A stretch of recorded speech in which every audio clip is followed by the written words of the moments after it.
Good afternoon, all. We will be getting started in just a little while. It is actually 6:05 at the moment.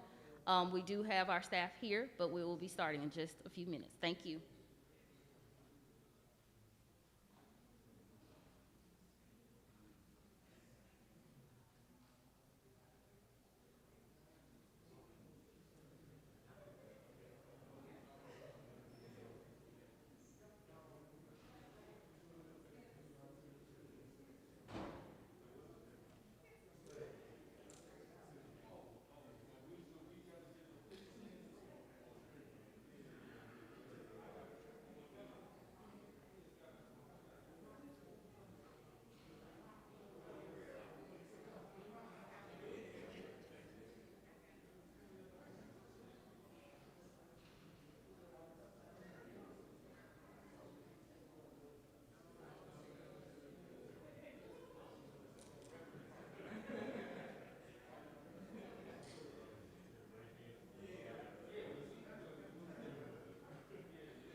Media, are you ready?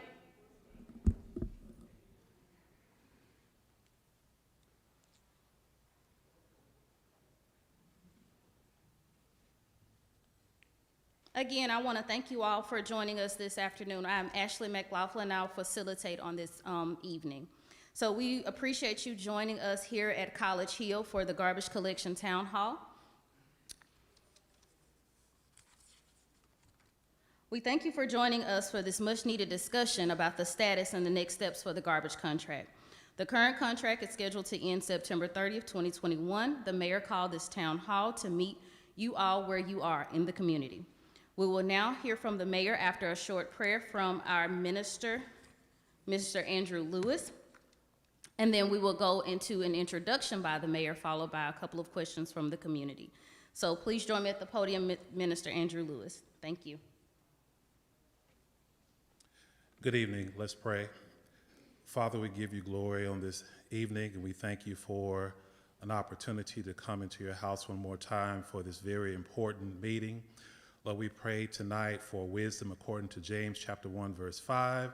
And God, we also pray for unity. And Lord, we just thank you for working everything out. And we give you the glory. In Jesus' name we pray. Amen.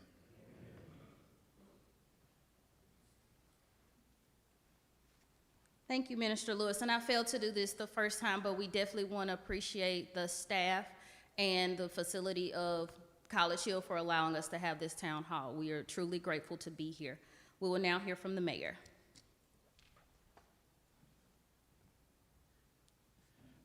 Good evening. Let me try that one more time. Good evening. It is certainly a pleasure to see you in the flesh. We know that engagements such as this have been really difficult to have in the midst of our pandemic. As Ms. McLaughlin stated, we want to express our appreciation to the College Hill family, and in Pastor Jordan's absence, please give College Hill and Pastor Jordan a round of applause.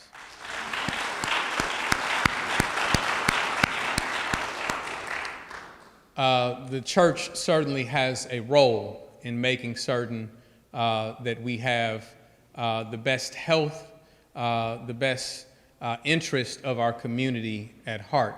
And so we stand here, prepared to have this very important discussion. Before I go forward, there are a few individuals that I'd like to recognize. Coming in, just taking a seat right now, is Dr. Safia Omari, who is the Chief of Staff for the City of Jackson.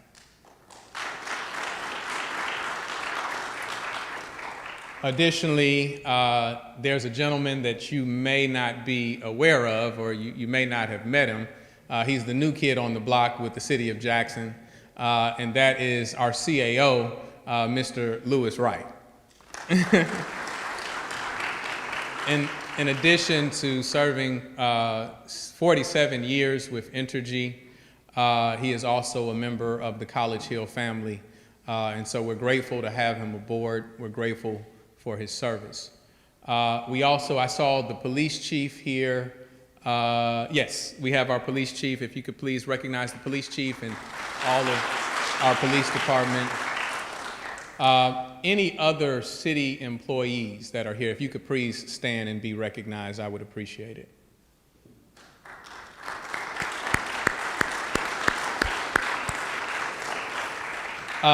Also, we have Councilman Brian Griselle, who is in attendance, if you could please recognize him. And if I am leaving anyone out, please make me aware. Please see it. If you could stand, you got a mask on and you're a distance away, so I still can't see. Oh, Miss Wanda Smith, forgive me, Miss Wanda Smith, who is now our constituent services manager with the city, and so you will see quite a bit of her. We look forward to how she interfaces with the community so that we can be responsive to your needs. So please give her a round of applause. She has been on the job for a whopping 1 day, so she is well acclimated. We ask that we convene this meeting because we understand that there are serious things that we are concerned with. Is this my former teacher from Callaway? Is that who I'm looking at? All right, please, if I could recognize him. How you doing? You doing it? I'm okay. You okay? All right. You can attest that I was the best student you ever had, right?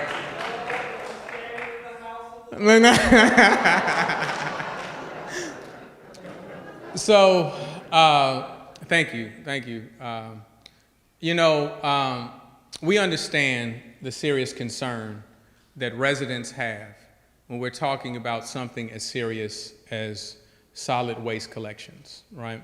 Not only in terms of the sanitary issues or concerns within your home, the stench, and all of the things that you would normally be concerned with, in addition to being in the midst of a pandemic, right? I want you to know that this administration from day one takes all of these concerns seriously. I want to be able to provide some background information to you and then invite a few people to share their perspectives. I understand that we have some representatives from Waste Management here. We have representatives from the company that was selected as the emergency provider. And there will be a few other former employees of Waste Management to be here. But we'll get into that at the proper time. But in the way of background, this is where we find ourselves.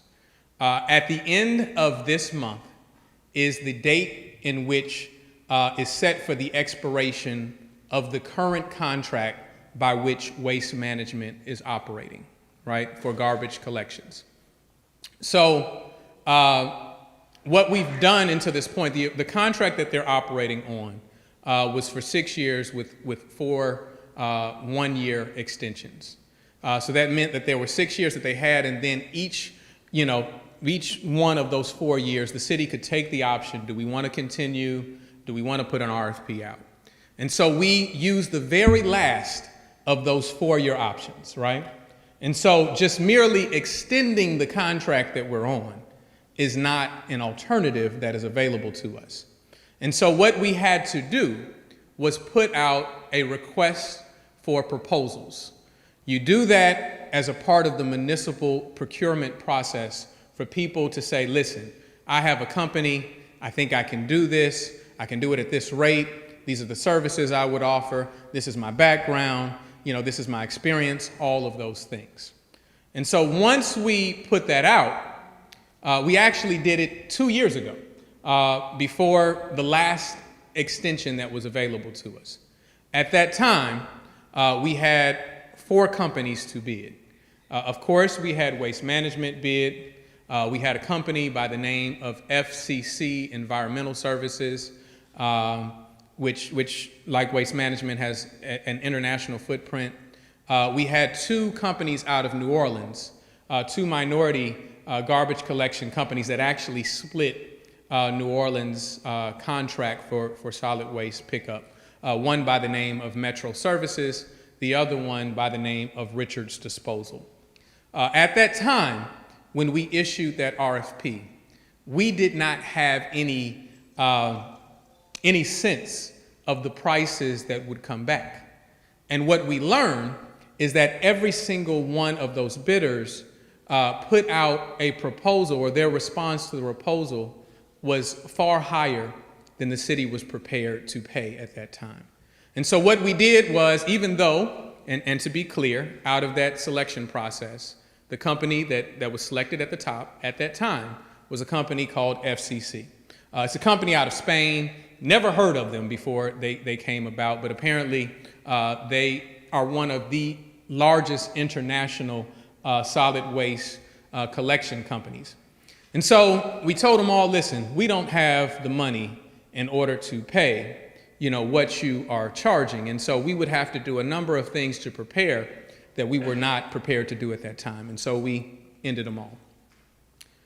Understanding that we're still arriving at the expiration of this contract in a year, we told the council at that time, we dismissed, we told all the bidders that we're not going forward with any of the proposals. But we're all chugging along, understanding that we have this expiration of this contract coming. And so we have to be prepared to deal with this.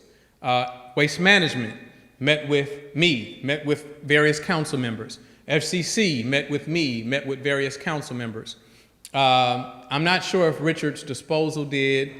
I'm certain that Metro did at one point, but they chose not to resubmit the second time that we put the RFP out, right? Is everybody following me still?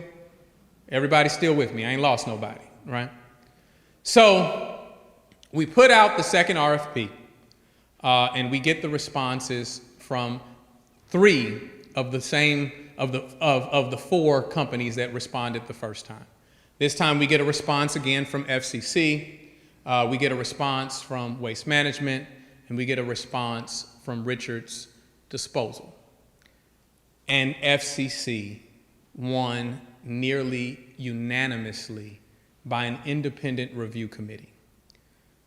We can get into what they were proposing, not only garbage collections with tools such as a third eye that helps with, meaning a camera, that gives a 360-degree view around the truck. So when they come to your house and you say, Miss Morris, you didn't pick up my trash today, they can say, well, Miss Morris, Mr. Morris, we came around, 9 o'clock this morning.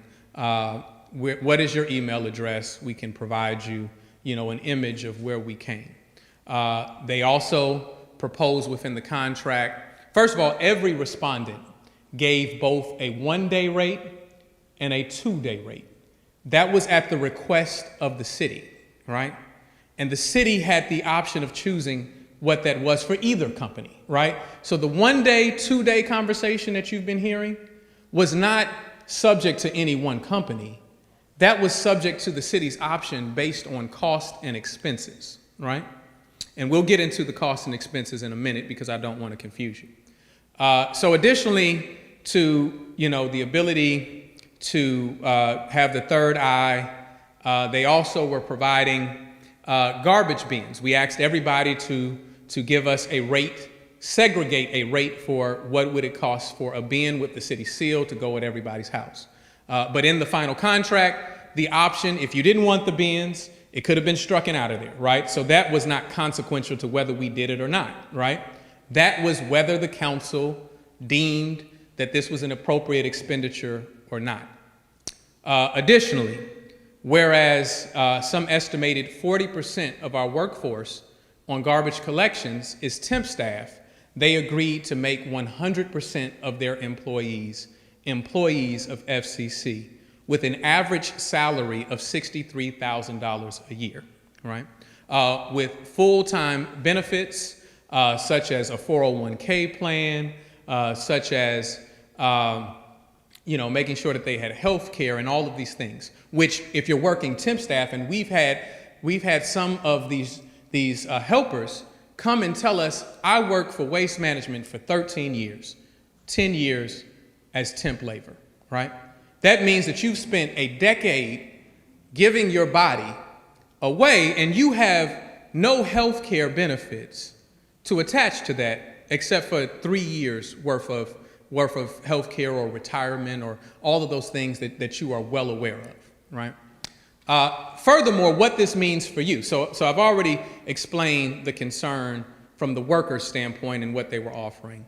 What it means to have full-time employees, what it means to provide these benefits means that it better enables us to make sure that we have the number of helpers we need on the back of the truck. Many of you have called and said things, and many of the helpers, in fact, I met with the helpers more than a year ago, where they came to me, they met with me in the ceremonial office. It was about 20 of them, right, or more, and they said, this is far more than what you see here, and they said, listen, Mayor, they said, we're ready to strike because we're picking up pandemic loads, and what I mean by a pandemic load, a year ago, you were all sitting at home because you were afraid to go outside or you were working remotely, and you were spending more time at your house making more trash, right? And they're picking pandemic loads, 18 tons. 18 tons is the equivalent of two trash truck loads of trash by themselves, right? And so you had workers that weren't coming. You had workers who were saying, listen, I'm not doing this anymore. I can't do this to my body. It's not even worth the money, right? And so we felt that these were the type of benefits, these were the type of interests that we had to protect, not only for them because it's wrong in order to, force or do that to labor, right? But also for the benefit of you. Because when you have one man on the back of the truck, then there are certain things that just don't get picked up, right? There are decisions that they make that may be a compliant pal, but he says, listen, if I can skip this a little bit, I'm going to skip this because I got too much to carry, right? And so those were things that were important to us. Now, before we even released the RFP, we met with Waste Management 2 years ago. 2 years ago, in which I sat down with them at my conference table and I said, listen, these are my issues. These are the city of Jackson's issues. We're tired of getting calls from residents. We're tired of the non-compliant PALs, right? And so we need this to be addressed. At that time, I met with some of the high-ranking officials within Waste Management, a woman by the name of Dominica, Farmer, who came forward and said, listen, now that I'm aware of this, we're going to be right on it, right? Only for 2 years later, we're still seeing the same circumstance, still seeing the same challenge, and it has not been resolved. I don't want to, at the risk of jumping back, one of the other things that FCC was offering in this deal, in addition to dealing with that, was another one of the services that they were going to provide was to do 5-day-a-week litter and illegal dumping pickup. So in addition to the solid waste collections, 5 days a week, because you've been telling me every time I go to a community meeting, Mayor, the city looks dirty, right? Mayor, we see trash everywhere. We felt we wanted to put a solution in this contract that could outpace the level of litter. One of the biggest pet peeves I have is the entitled spirit that says, I'm going to throw this out and someone else is obligated to pick this up for me, right? And so that was another component of this deal. So FCC wins the bid, not once, but twice.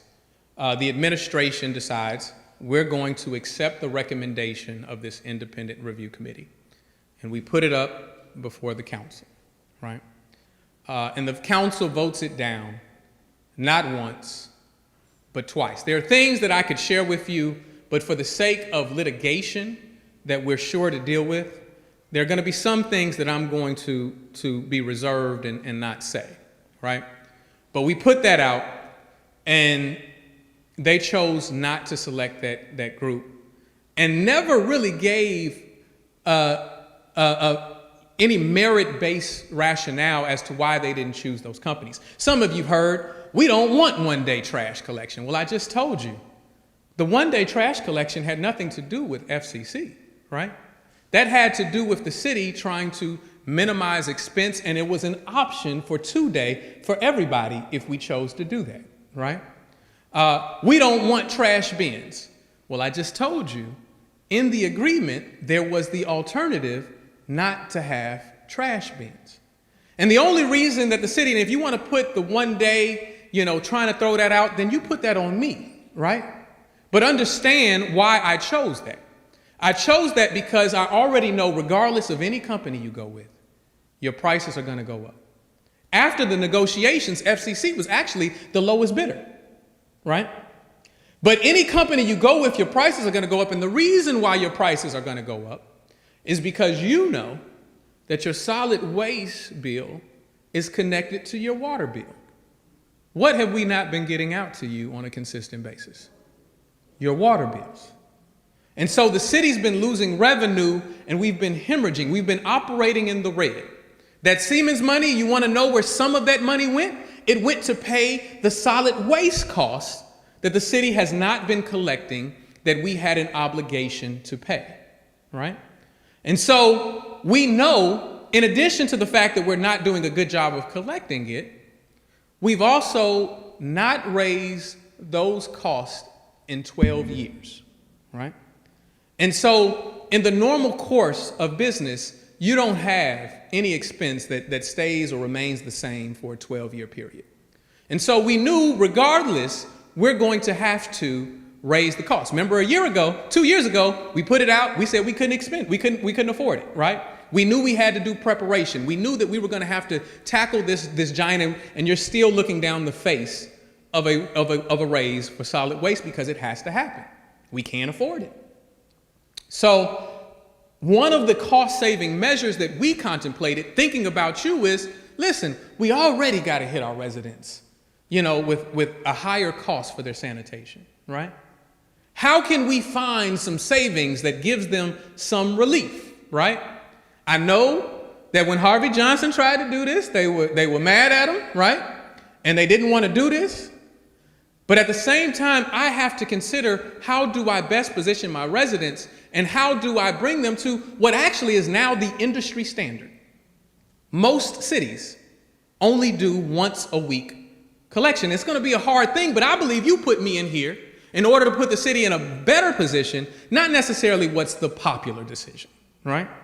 And so that's what I was considering, is how do I make the better decision for our residents so that it doesn't hit your pocketbooks as hard as it's going to hit your pocketbooks, right?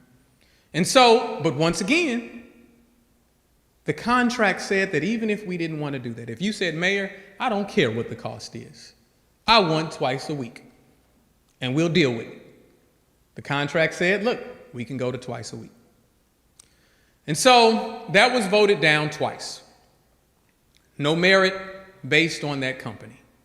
No statement, as FCC has proven to have, bad relationships in the city. In fact, they've been international award winners for the companies, for the places in which they have operated, right?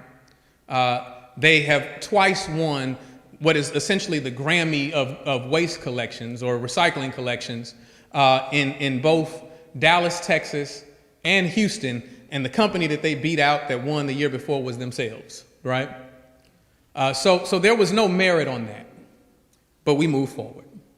Once they declined to approve that contract, then we're back at the table and we went to seek the advice of our city attorney. And what our city attorney said, they said, Mayor, what you have an obligation to do now is try to negotiate with the remaining bidders. I said, okay. We went to Waste Management and we went to Richard's Disposal.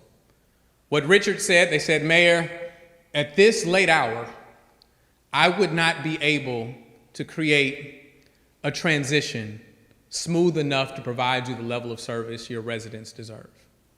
And so I'm asking that you take me out of the consideration because I just can't do it, right? I went to Waste Management and tried to negotiate in good faith with Waste Management.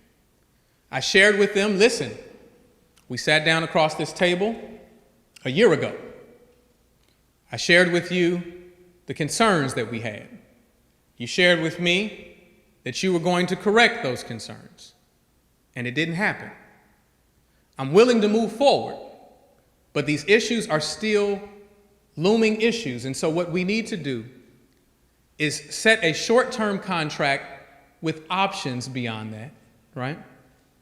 That, if we're able to cure this, we can move forward and talk about a longer agreement.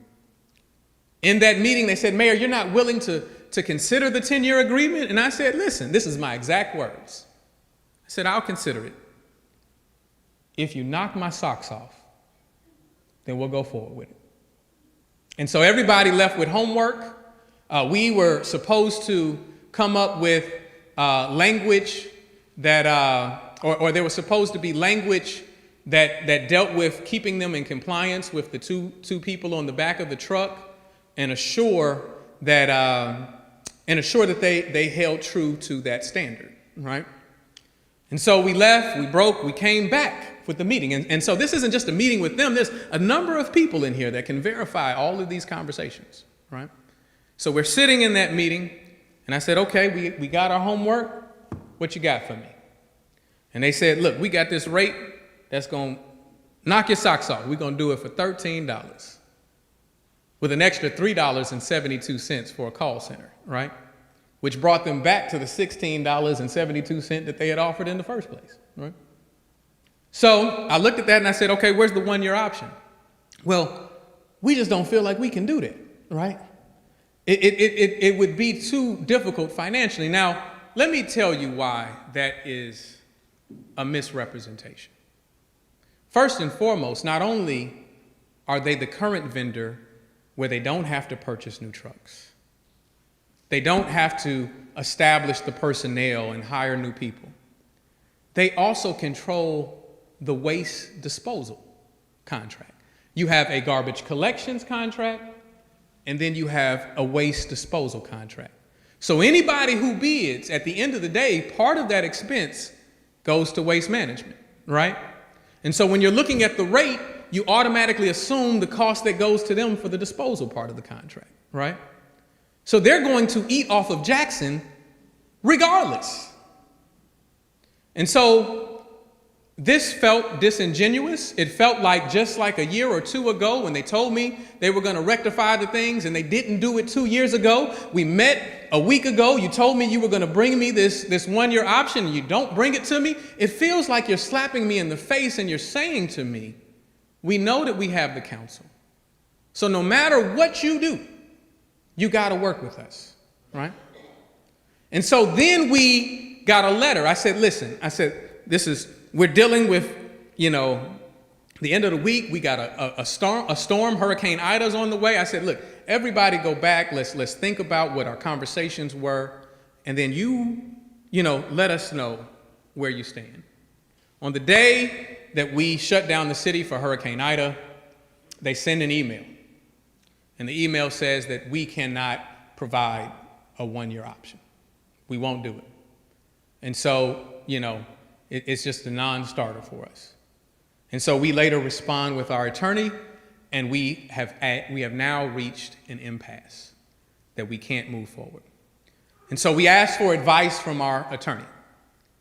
And our attorney tells us that what you can do because you have the looming threat, because you have no contract in place, of your solid waste not being collected, that you now have the opportunity to enter into an emergency contract just until you're able to stand up and new RFP, go through the process and the selection that you have to go through, and pick a long-term company.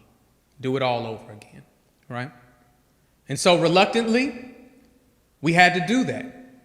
Now, mind you, Waste Management didn't email me at this time and say, listen, Mayor, we can do it at the same rate, right? We'll continue to do it for a month. Now, you've been told that, but that came Wednesday of last week. What they attempted to do to the city of Jackson was to say, you can't find anybody else to pick up your trash, and I'm going to leave you in this vulnerable position. I'm going to leave you so vulnerable that at the end of the day, you're going to have to sign this 10-year agreement. There's nothing you can do about it. They didn't reach out or send an email like they did on the day of the council meeting when they declared that it wasn't an emergency. And so what you have was a company of minority vendors that I had to go to. I had to figure out, I had to find out, how am I going to pick up your trash? And lo and behold, we were able to do it. They were able to find trucks. In fact, and I'll let them speak to it, Waste Management had actually blocked them from getting some of the trucks.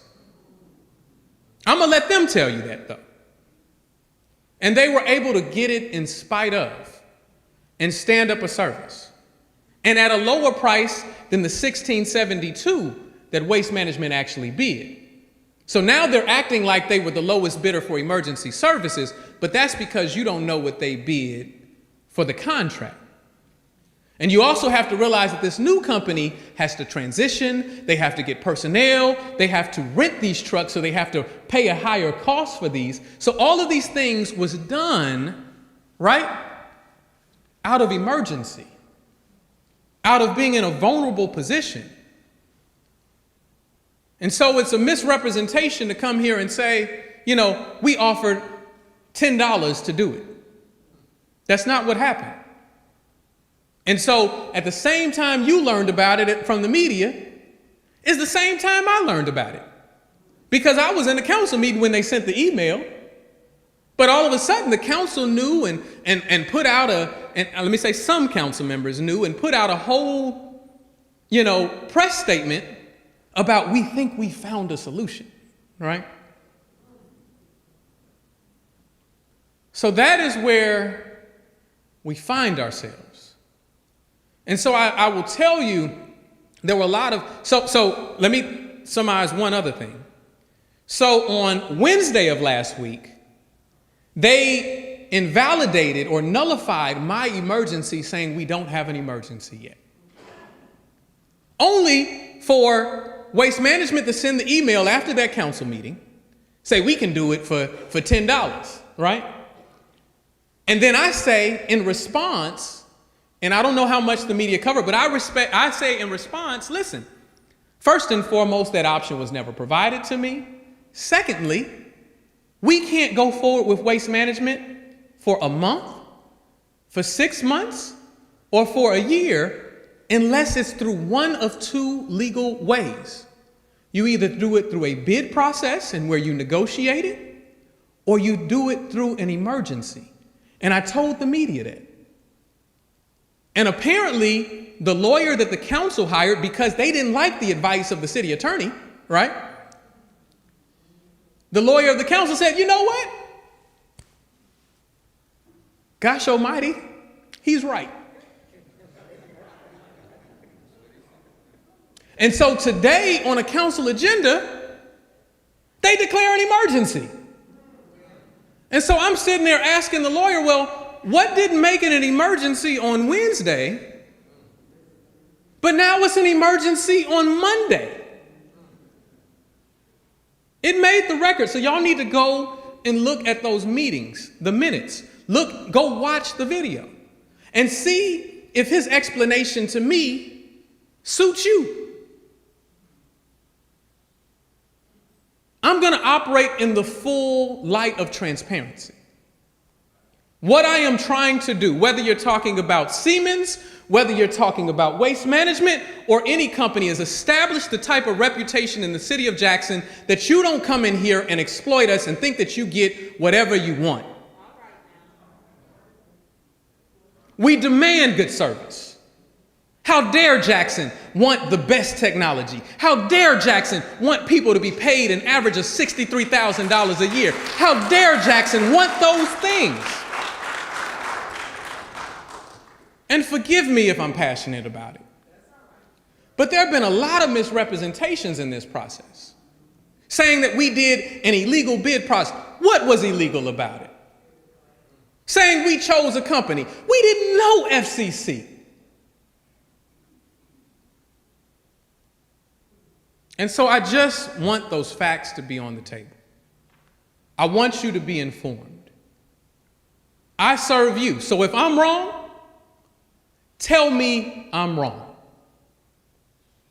If there's another course of action you want me to take, I'm not above reproach. I'm not above correction. But you have to be armed with the information. Sometimes it's difficult to translate that through the media when you have a snapshot of the conversations going on. I would like to offer an opportunity. I don't know if Councilman Griselle, if you don't want to say anything. Well, I appreciate it. I want to allow, well, Ashley, I'm going to let you come back and direct this and tell us how it's going to go and step back. And then I'll step in as needed, okay? Thank y'all.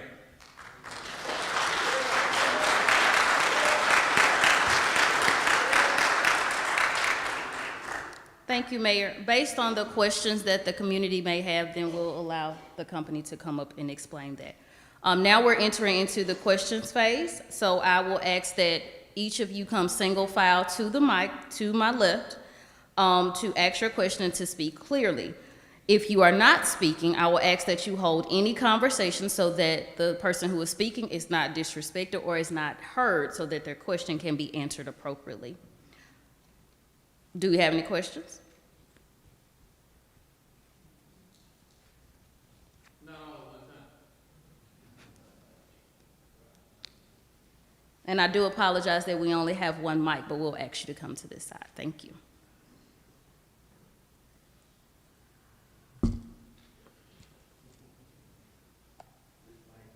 Yes, sir.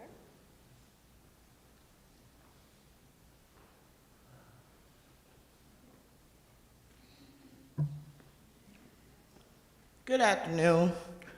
How many citizens, can you give me a show of hand, how many citizens we have in here tonight? Oh, quite a bit. This is nothing more than Lion Lumumba trying to have his way. It's all about money. Lumumba do not care about the city of Jackson. It's Lumumba, Socrates, Mr. Polo, and the whole little crew acting like they care so much about these African American men. Why you ain't talk about these African American men, 2-3 years ago? It's all about Lumumba, Lumumba, Lumumba, Lumumba. It's all about what fits for him in his pocket. Lumumba don't give a hoops about the city of Jackson. Now, he got all this compassion going on with the garbage. Now, if you had all this compassion about the crime, then maybe we wouldn't have 9, 10 murders? But you're going to put one compassion into one thing. So that let me know that it's all about the money with you. And you know what? I've been praying, and I've been praying, and I've been praying that God will get the last word. Him and his little old crew, the little thing, and I hope the feds looking at me. I hope the feds is watching this. Him and his little crew, all the dirt that they've been doing, his little dollhouse will gonna come tumbling down. And I'm not here to be, I don't want nobody to threaten me. I don't take idle threats. No one is finna threaten me. No one is finna bust me in my face like the other young man on the council got threatened.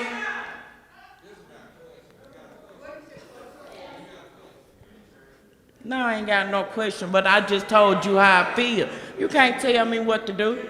Thank you. We do have someone who does that. Listen. It's okay, y'all. Hold on, y'all.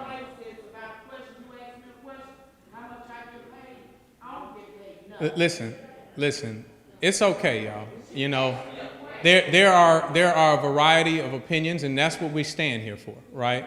We stand here to attest, but I want to make it clear that I am absolutely concerned about murders in our city. I'm absolutely concerned about the trauma in our city. In fact, I even see the nexus in this contract and how you provide living wages for people, right? How you provide assurances in people's lives that actually reduce those things in addition to what our law enforcement attempts to do, right? And so I appreciate you raising that issue. And that's okay. You know, people are entitled to that, right? And we're not above someone challenging us on that, right? But if you also really knew my history, really knew the work that I was doing, you would know about the peace in the streets and unity in the community rallies that I've been a part of my whole life. You would know about me coaching, along with my father, basketball programs that saw 98% of the young men that we coached enter college so that they avoided those trappings that often our young men find themselves in. If I had the magic pill, if I had the secret sauce, I would use it. And so everything that we're trying to do is trying to reduce that and find greater opportunities with our community. And I don't care about the FBI looking at me. If you know anything about me, the FBI been watching me my whole life from the work my father was doing, right? And I have the FBI files to prove it, so they already watching me.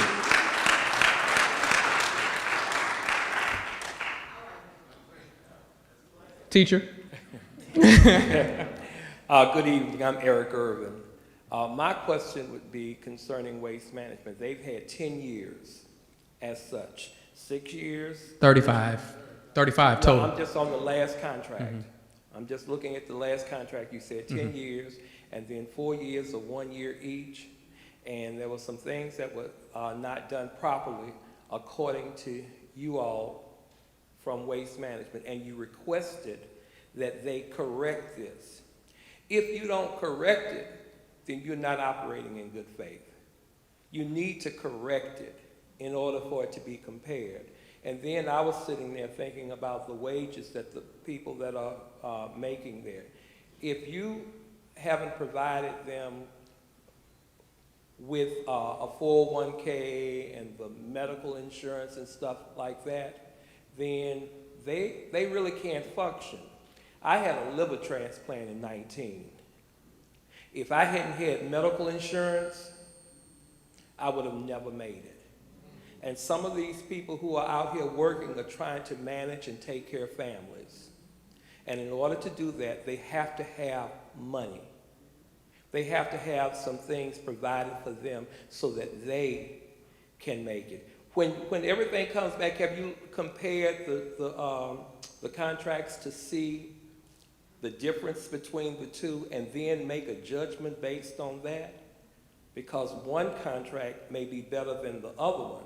And if you compare it, if you're using temp staff members and not hiring them full-time where they get all of the benefits, it's like the stores, when the stores hire workers and they have them there for 35 hours a week as opposed to 40 hours a week. They get no benefits with that. That's my only concern. Sorry, thank you. I appreciate it.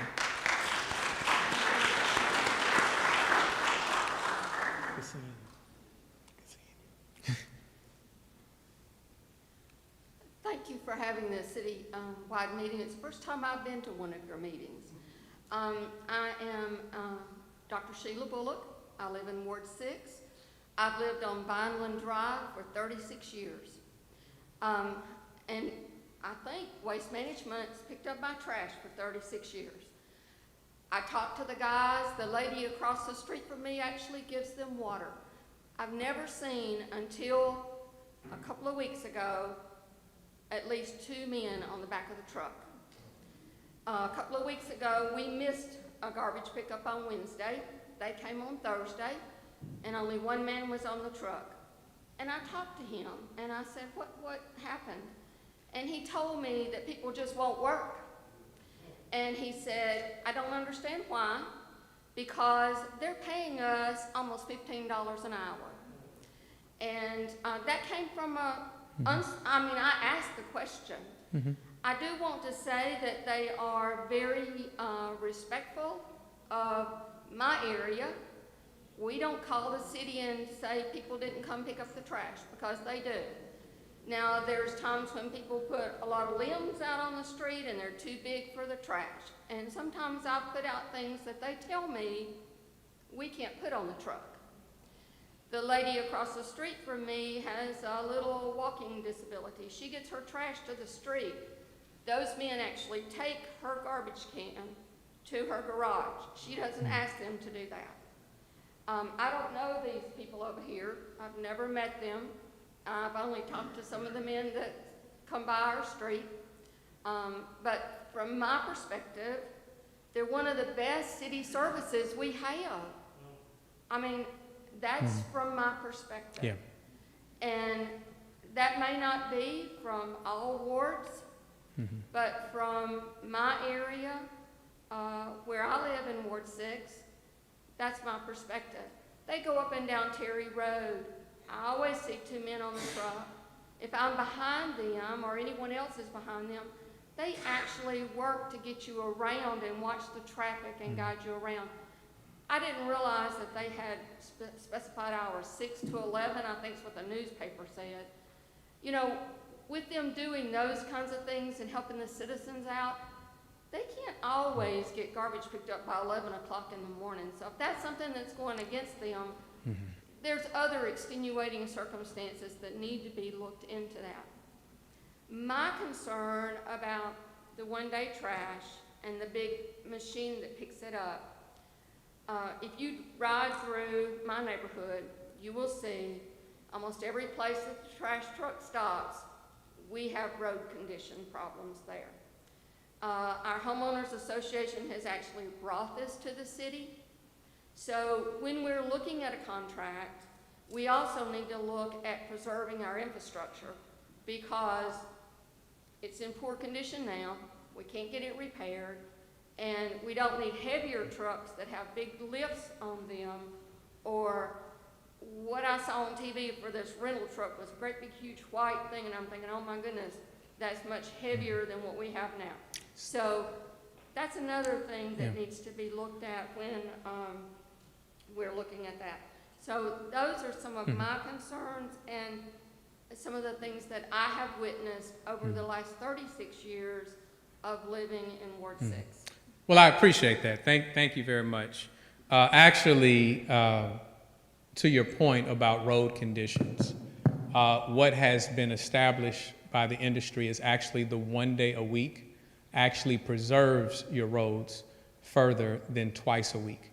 You have less big trucks riding up and down your streets every single week. In fact, it wasn't just FCC that said, listen, you might be able to save money if you go to 1 day a week. Waste Management told us that too. A number of the companies we work with said that this might be a cost-saving measure for the city of Jackson. And let me say this. First and foremost, my critique about Waste Management as a company has nothing to do with the men and women who pick up our trash, right? What it deals with are the things that I just outlined for you.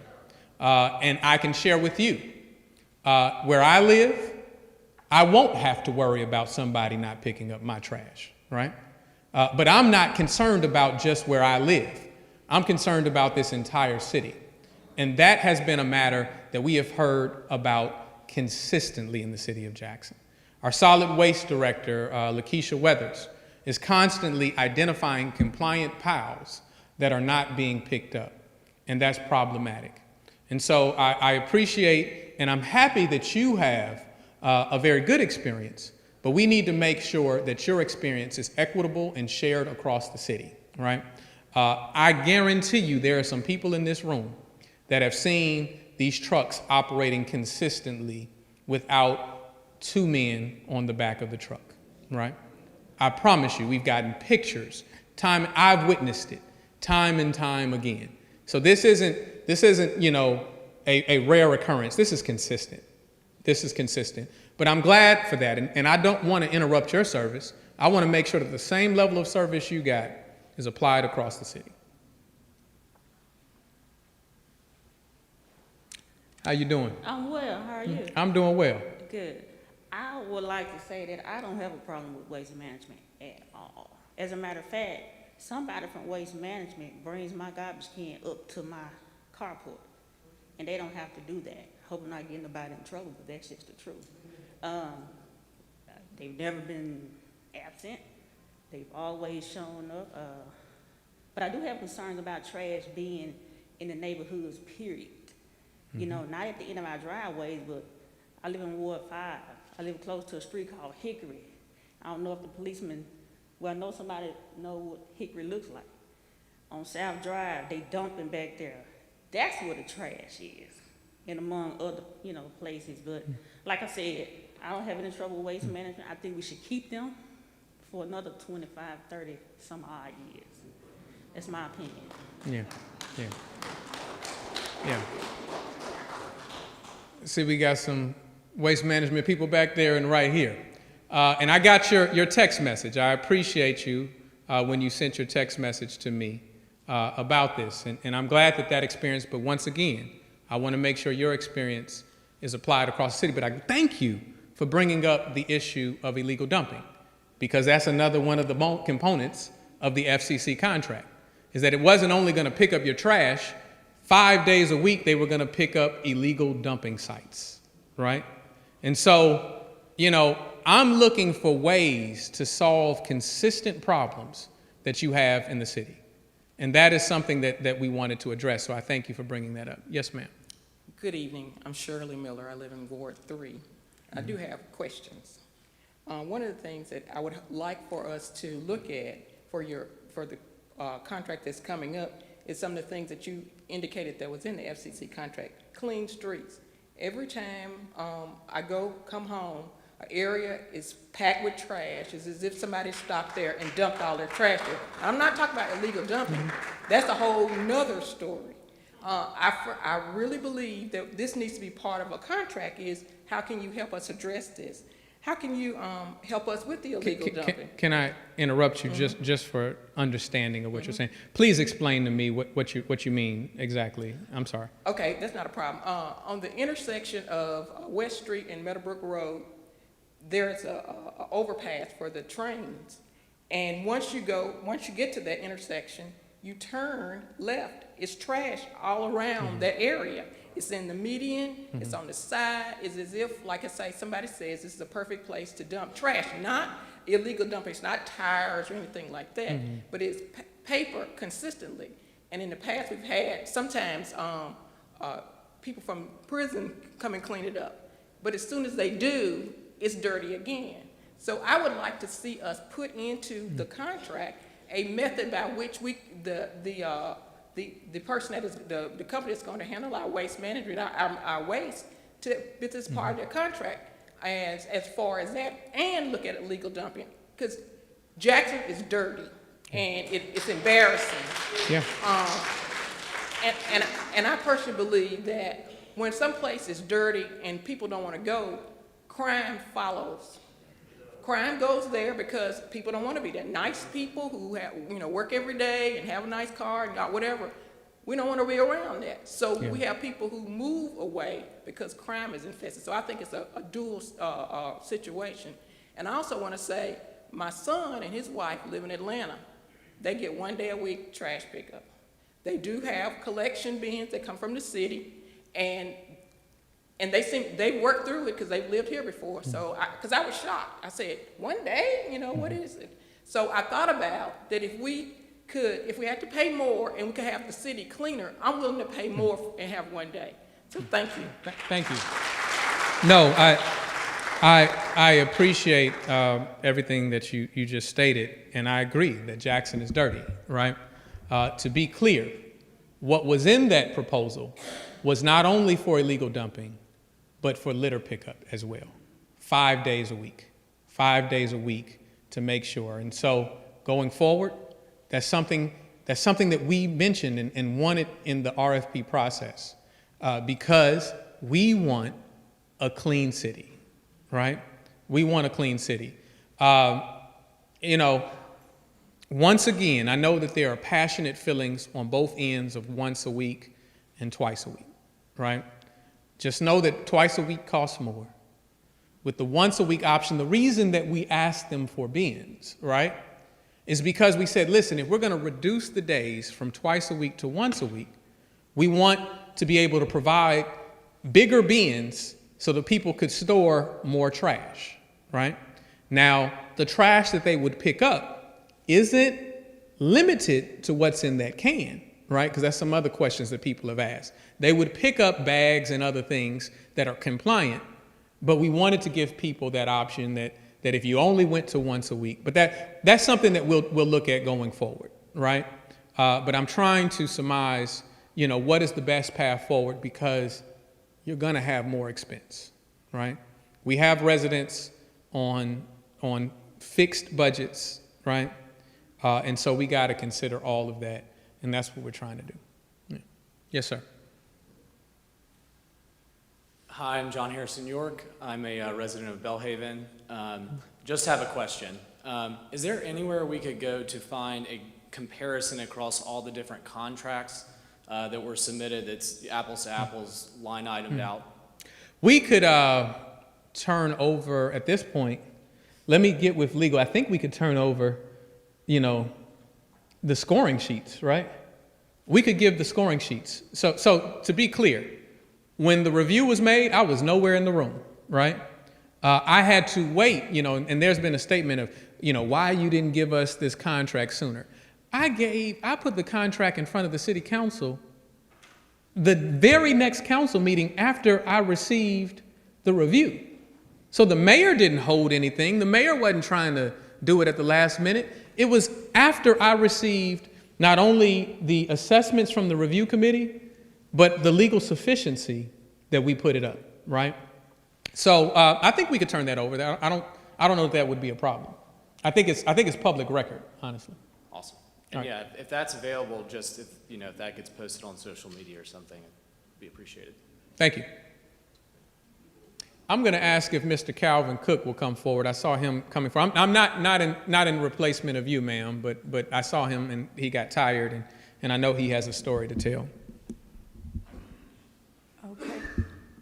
I'm Jan Hilligus from Ward 5, and I have two things I wanted to mention. One is that I'm very concerned that we get back as soon as possible to recycling pickup. Mm-hmm.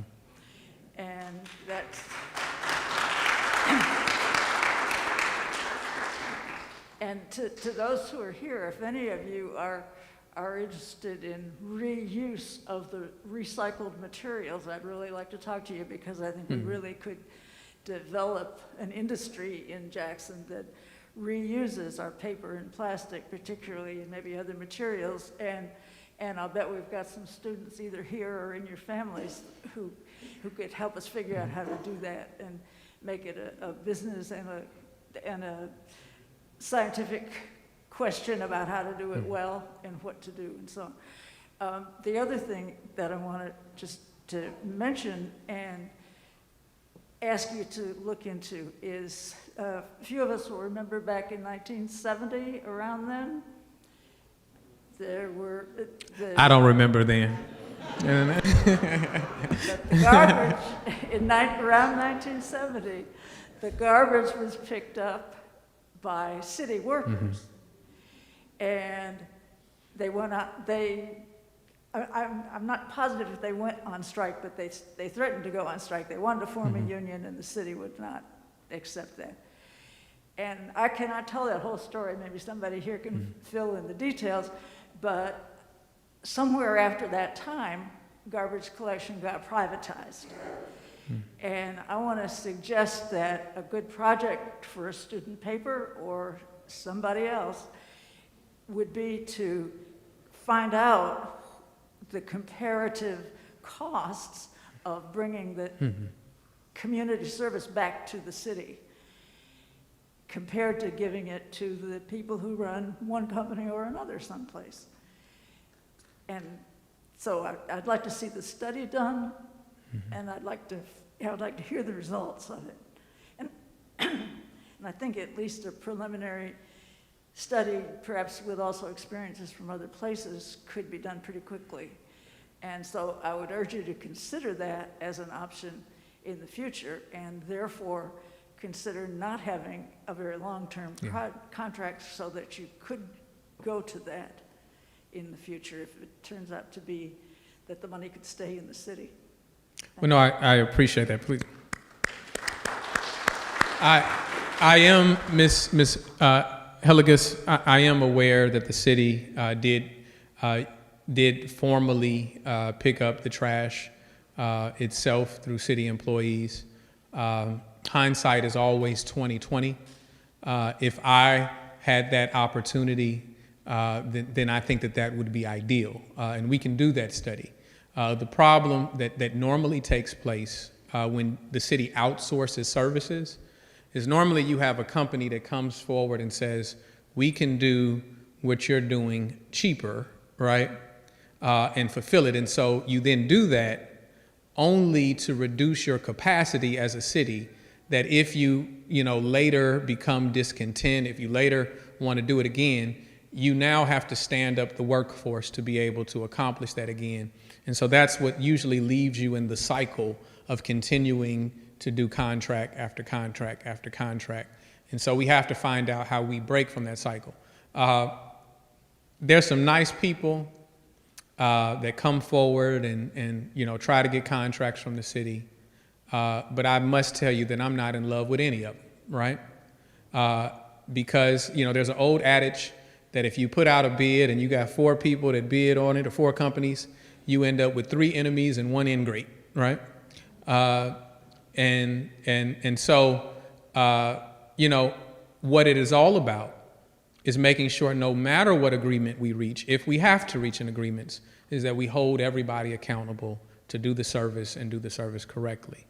Lastly, another part of the proposal and what we'd be looking forward to going forward is establishing recycling locations that people can drop off their recycling. The recycling program became too expensive for the city of Jackson, and we could not maintain that. And I want all of the people, I'm going to admonish a little bit here, all of the people that clapped your hands, right? If we stand that up, you have to participate in a consistent way with the recycling program. I know that there are some people, right? I know that there are some people that it has been, important to, but by and large, you don't see those green bins at everybody's house, or you didn't see those green bins at everybody's house. So we have to do some education on that too. Yeah. Oh, you gonna talk here? Yeah. All right. You might be called to preach if you come right here. That's all right. Hey, how y'all doing? My name is Calvin Cook, former employee of Waste Management. A couple of y'all already heard the story. I'm gonna try and break it down fast so I won't hold y'all too long. But I started off as a temp, 2012, Waste Management. $7.25. If you work 5 days, you'll get $8. Monday, Tuesday, and Wednesday, we 2 men. Thursday, Friday, and Saturday, 2 men. Did that for 3 years as a temp. I came out of a bad background, so it held me back, and they used it. So I stopped for a while. Once my background was clear, I went through certain, traumas in my life. I ended up back in Jackson at Waste Management. This time I had a clearer head. I got on with the company. Most of the people that I was working with in 2012 were still temps in 2016, 2017. So 2018, I got on with the company. We're picking up 18 tons by ourselves. So we was having an issue with the one man, as a lot of y'all already see. We went to plenty of the waste management people and let them know that, you know, a lot of us are falling off. Like, they're trying to do this, they're willing to work, but they can't handle the one man. So instead of them talking to us and figuring out, it's either you do this or you fire. So they quit, most of them, back in the Jackson streets, either shot or either somebody that's being shot. I was one of them. I was shot 6 times in Jackson on Terry Road, 1 time in the face. They known me for I don't know how long, would have never even been able to tell you that story. They're not from Jackson. They're not concerned with Jackson problems. We, like I say, went to them plenty of times. We went to the mayor a year and 3 months ago. That's how long it's been since I thrown trash. Because instead of me letting them bully me into going out there one man, I chose not to. I went to a Councilman Stamps at that time who reached out to someone, and we got in contact with the mayor, who is the only person that really put pressure on them to give us $2 million. He went down there, like I said, a year and 3 months ago. They gave us $2 million. They did their legal homework, found out that they weren't obligated to keep $2 million on the truck, so they took it back. Told us that, well, told them at that time that was working there, because I had talked to some of the waste management people, Mr. Buford Clark over the Gulf Coast part that Mr. Stamps introduced me to, trying to get everything cleared before we even got to these stages. Instead of them going and helping the people, we were supposed to pick up over 12 tons to get another man. We were picking up 16. I told them we were picking up over 13. They go in the next week at Waste Management and say, hey, you have to pick up 14 tons. So once he came in, we thought that, this the big company, they do what they want, because they took the $2 million after the mayor, gave us $2 million. So, they use this type of thing as a power to keep black people under their feet. A year goes by, I found out he didn't give up on us. I had lost hope. I went out of town. I have a 3-year-old daughter that had never missed me out of her days until I left that job and decided to do something to keep me away from the streets. But when he came back to me and told me, hey, we didn't give up on y'all. We got FCC, or a company called FCC, willing to give y'all better pay, no more temps, all full-time employees. These are things we went to him and told him. Not just me, a lot of people that want to come up and speak, but they're scared. Like, they had a meeting this morning and told the people, hey, you can come speak on our behalf, you just can't say anything bad. Not one person in here can raise their hand and say they're a Jackson driver, except the guy with the dreads, but he's only been there under a certain amount of time. He wasn't there when we started this battle. That $15 that you're talking about, it just came in, it's 14. It just came in within the last month or two when the FCC stuff came about. It was still being the same thing before then. The $2 million just came into play. They are only doing this because, like he said, they see that, hey, they are willing to work for another company. We're not the only ones that can do this. So now, not only are they manipulating us, they're manipulating the city. 1, 2, 3, well, these two right here, they not even residential drivers. You couldn't even get your own people to come speak on your behalf because of the way y'all treated us for so many years. Mr. Eddie, no disrespect, he's not even a Jackson supervisor. The Jackson supervisor is not even here. After we spoke on this at a city council member, Councilman Banks went on their behalf and said I was a fire employee for threatening a supervisor, which is not true. They know this. I took a stand for my people and stepped away from my position so I can talk to him without crossing the line of being a company man and a snitch. I done put in so much. Like I say, it's not even just saying me. It's a lot of people out here work hard at waste management. Don't get me wrong, we take cans back all the time. It's a management problem. And it's not just saying, hey, we can change this management and we'll do this. Mr. Eddie, you're not even in the picture. You have nothing but white supervisors, nothing. Another one, Madison supervisor, a different municipality, Mr. Kenner right next to him. Miss Katie, Mr. Morgan, who was here dealing with Jackson, neither one of them are here. They don't want to stand up to what's really going on. They would have been came to me and said, hey, what's the issue? Instead of going and trying to discredit us. The employees that came to one of the meetings, that was fire employees because they failed drug tests. None of them are former employees. They are still current employees. How can you put that about your own people out there? And this was Aaron Banks doing. Like, for whatever reason, bagging waste management against us. We didn't come say, hey, we want to get waste management out of here. We came and said, hey, this is how we being treated. We wanted somebody to come respond and say, hey, we can fix that. Instead, we got talked about. That's not the way you touch crime in Jackson. You just pushed me back the other way. I almost didn't even come today. I just want to say thank you, because you did give me a little hope. And I'm born and raised in Jackson. Like I said, none of y'all could tell me a high school name from Jackson. You can't tell me that y'all for Jackson. And with the Mr. Pickett situation, I'm not a Christian person, I'm not a devil. I do believe in a higher God. I'm not gonna say I'm not a Christian person, that was the wrong word. I'm not a strict religion, because I do believe in a higher power. But when Mr. Pickett and them came into play, it was before he knew he could even be involved in the contract. When he heard us speak, him and a lady named Miss Danielle have been advocate about, or just been on me about, hey, what's going on? They've been interested, helping and trying to see. So he had a meeting with us to see what was going on before he even knew they weren't gonna take a contract. Once that they found out that they wouldn't take a one-year contract because they knew FCC would come back in, yes, I can validate that. Y'all made it happen. They found somebody that would do this. We already have the employees. 80% of the employees are ready to work for this new company. It's not saying we're gonna get a new company with new people. We are the same employees. We just tired of being mistreated and belittled. You have nobody there that can, Mr. Pat in the back, he can raise his hand. He's been there over 5-10 years. We're not gonna say that they have done us totally wrong. Where do you drive at though? I said you was the only one that could vouch, but in over 10 years, you're the only one that's here. Oh yeah, I thank y'all, but the first rule I Guys, asked is yes, that ma'am. the mic does not cause any, I appreciate you. And that's, I never asked anybody not to. All the people that have spoken up have spoken on their own will.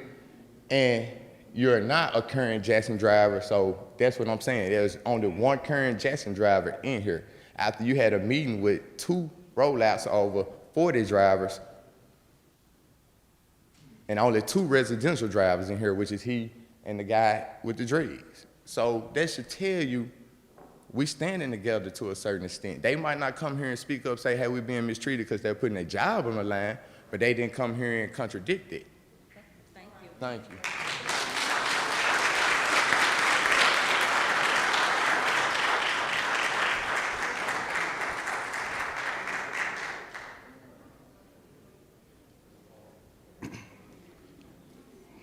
When I saw Calvin get up and take the courage to come up here, let's give him a hand. Honestly, the reason I'm here is because of Calvin Cook and about 20 other current and some former waste management workers. The reason I got involved was because I heard the plight of young black men. I didn't know about the plight before that. I didn't know they were being treated the way they were being treated. I didn't know they were making a little money. I didn't know anything about it, right? So I got involved with no intention of it getting to this point. What I assumed is that we would stand up for the garbage workers, the sanitation workers, like Dr. Martin Luther King did. And anybody that knows me, you don't know me to be involved in a town hall. You don't know me to be involved. I travel around the world preaching and teaching. But Dr. Jerry Young told me one time, you can't change something from the outside. So I made a decision that the plight of the sanitation workers in Jackson, Mississippi was my call. There's probably nobody in this church old enough to know that I spent a lot of my life in that little house right back there across from Miss Roos. Miss Willacy and Pickett are my grandparents. And so to be here is a watershed moment for me. But I'm bothered by some things. What I'm bothered by is citizens who might not really understand the plight of young black males that are breaking down their bodies to haul our trash day after day. And when they're working temp and when they don't have benefits, they have no ability to go and get health relief. They can't go and get proper health care. So why is it, as we've approached this and as this was coming, all of a sudden, workers that were making $8 an hour are now making $15 an hour? Drivers, all of a sudden, in the last few months, have gotten significant raises. I've seen the check stubs of guys that were working. Waste Management has sent their representatives to my church every other day. Let's make a deal. Do y'all want to put a few trucks in? I don't want to put a few trucks in. I want what's best for my people. Contrary to popular belief, and I'm probably stepping out of line to say this, Mr. Socrates Garrett did not want to get involved in this. SRS did not want to get involved in this. The other companies involved did not want to get involved in this. I called them. After nothing could be worked out, after FCC was voted down twice by a council that appears to me to be steering a contract,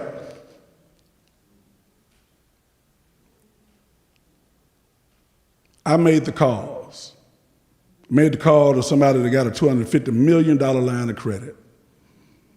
I made the call, and I asked Mr. Garrett, who did not want to get involved. There's no money to make in a 6-month contract. If you don't believe me, ask them. They'll tell you we had to buy $1 million+ worth of trucks. You don't make any money in a 6-month contract.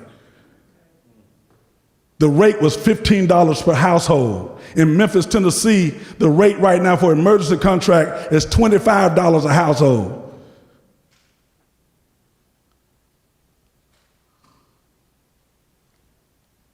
Somewhere in our city,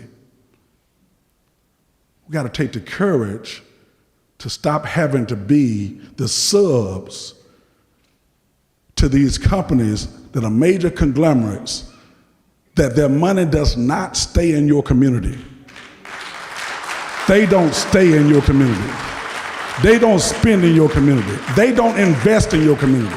But yet they walk away laughing all the way to the bank.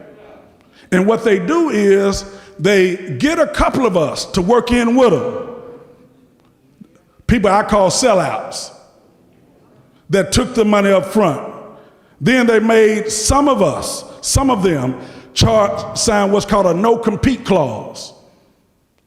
Been in the garbage business 25 years but couldn't compete, couldn't participate because they had a no-compete clause with Waste Management that says he can't even talk about a contract for 5 years. That's a black man that's been in your community. Something wrong with that. And if we don't change that narrative, our young boys and young girls are going to keep killing each other. It's ludicrous to think that every time somebody else outbids somebody, that somebody's on the take, somebody's getting kickbacks. You want to talk about kickbacks?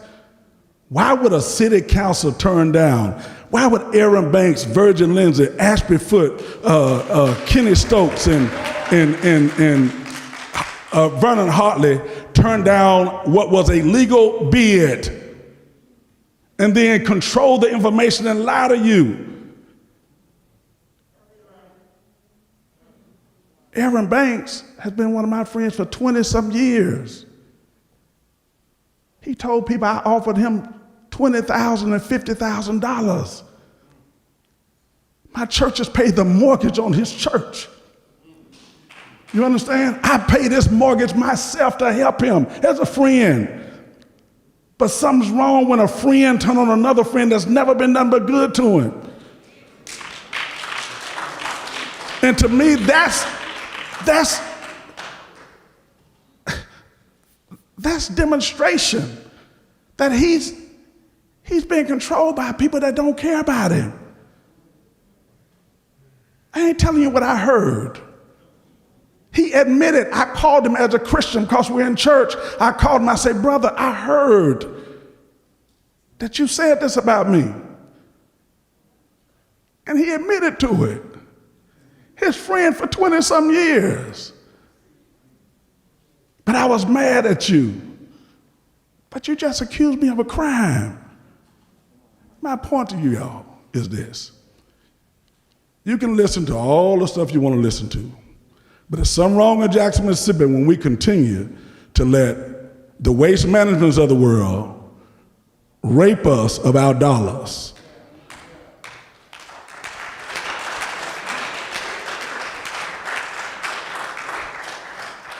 We need to take a look at a lot of things in this.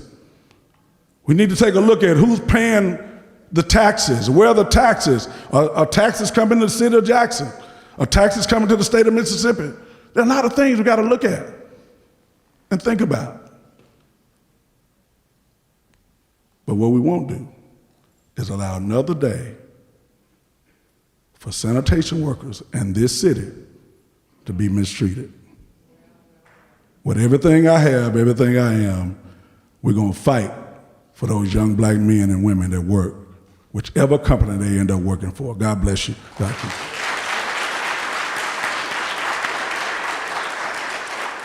We ask that these be the last two questions of tonight. Good evening, how y'all doing? My name is Eric Williams. I've been working with Waste Management for 23 years now.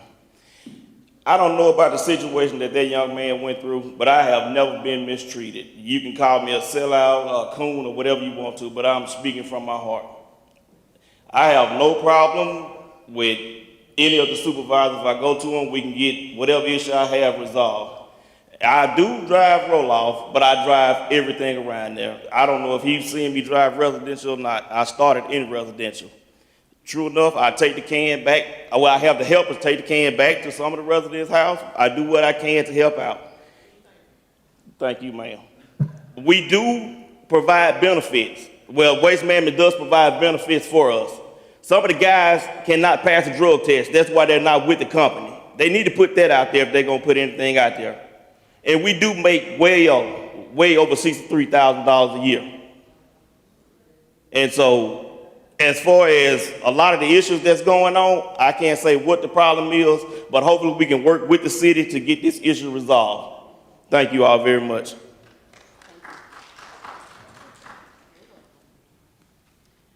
Good evening, everyone. I was going to say, I think the garbage pickup in mine, I'm in Ward 5, and I think the garbage pickup is very good where I live. However, I didn't know many of the things. I couldn't work for that and make a living and doing that type of hard work. But my other issue I wanted to say, someone mentioned about the garbage. The businesses I live on, on Ellis and Lynch Street, the two businesses on the corner, it is filthy. It stays filthy. I have been in, asked them what they just pick up around their store. And the pawn shop, all they do is steal our stuff and resell it. And they have paper, throw it in the creek. Unfortunately for me, my house have not flooded, but a lot of the other people's homes have. And that's why, because they're throwing the trash in the creek. It's absolutely ridiculous. And lastly, Dr. Pickett said something about a watershed monument. Well, I'm thinking about my water bill. I have not received the bill since February. I have been sending monthly what the last bill was. And when I'm sick, I can't drink the water. And when I came back from Memphis getting a transplant, my bill was $800. And it had been being paid, and Mr. Miller, before he left, did a little bit, but I'm sorry, the people are rude, they won't look. When you take something in, if you've had a leak, they've had to fix the leak in my yard because it was on their side, and it's still, for one little old woman They'll send me a $60, $70, $80 bill. I go down there, nothing we can do. So I do hope that in addition to the garbage and the people that can receive some services, because we all need health insurance and all the other things that come with you being employed, that something will be done about the water. Thank you. Thank you.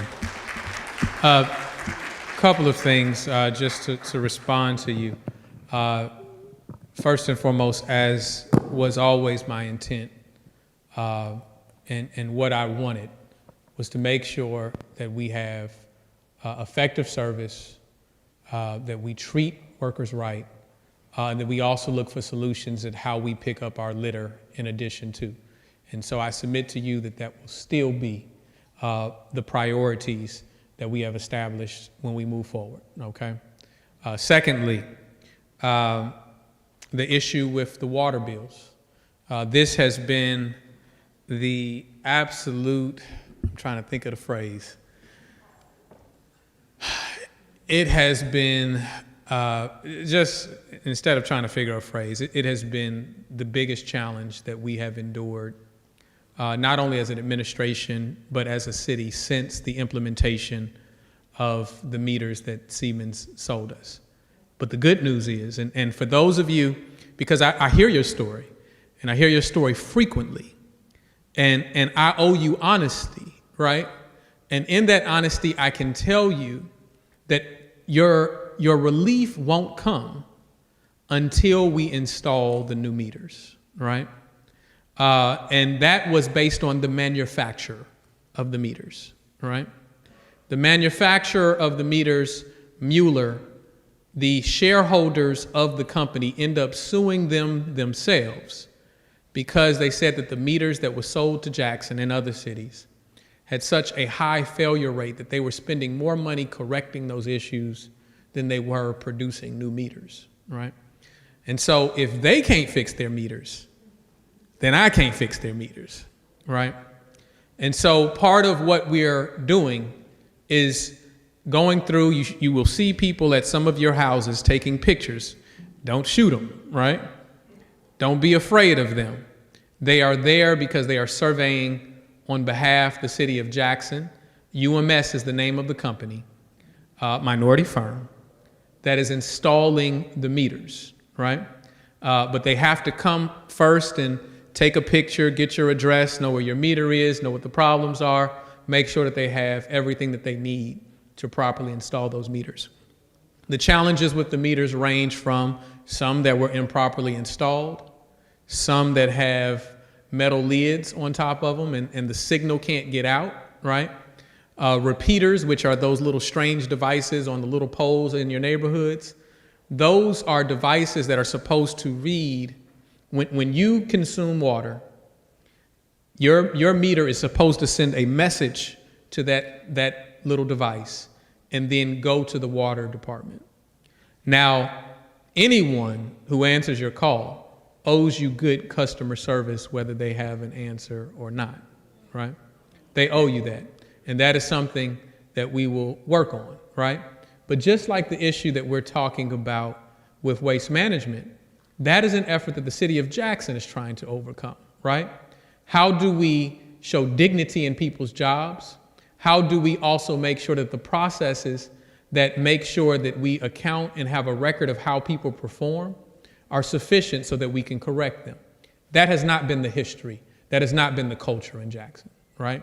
And so we have to remake the culture in our city to make sure that happens. Ashley's trying to walk me off stage. But lastly, when we get those new meters, then we will be able to give you more dependability. And so they can't get your bill out because your meter is likely not sending the message to them, right?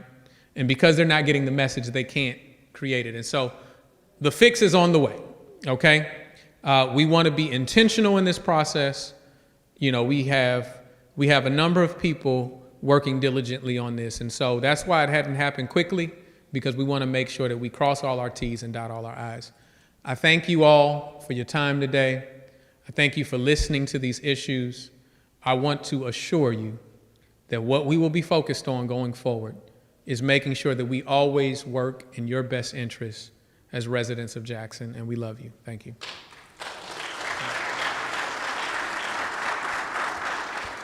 Again, thank you all for joining us tonight. In closing, spoken to what the mayor just spoke to, UMS is giving us quite a few updates that we will be putting out to you all.